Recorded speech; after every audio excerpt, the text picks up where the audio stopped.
Israeli airstrikes struck the Gaza Strip, including the southern city of Rafah on the border with Egypt on 9 February, causing nearly 2 dozen fatalities, including women and children.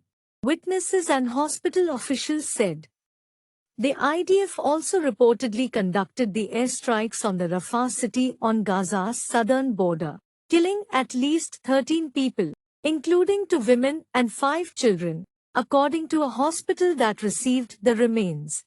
The military did not immediately comment on those strikes. In the southern Gaza city of Khan Yunis, the IDF said the commando brigade operated in the western part of the city, raiding Hamas sites. An IDF drone spotted a Hamas cell placing explosive devices near the commando troops, and an aircraft struck and killed the operatives.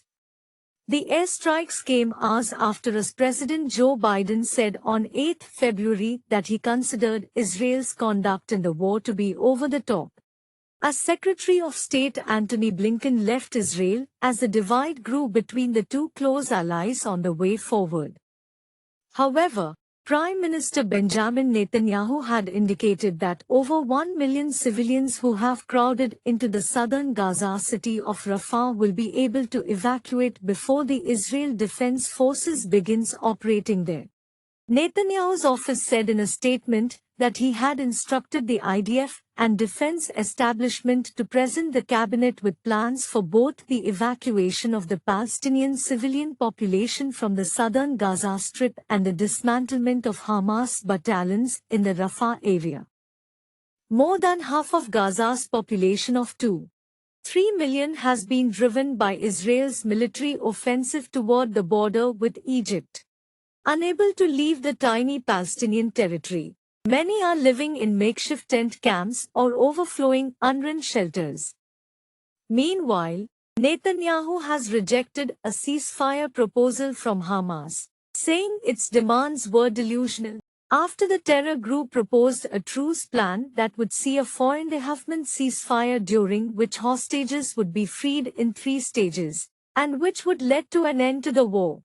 The Hamas proposal would have seen Israeli troops withdraw from Gaza with the terror group still intact ruling the Strip, as well as the release of 1,500 prisoners from Israeli jails, a third of whom are serving life sentences.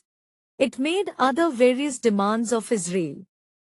The Palestinian death toll from the war has surpassed 27,840 people, the health ministry in Gaza said. A quarter of Gaza's residents are starving. The war began with Hamas' assault into Israel on 7 October, in which militants killed about 1,200 people, mostly civilians, and abducted around 250. Hamas is still holding more than 130 hostages, but around 30 of them are believed to be dead.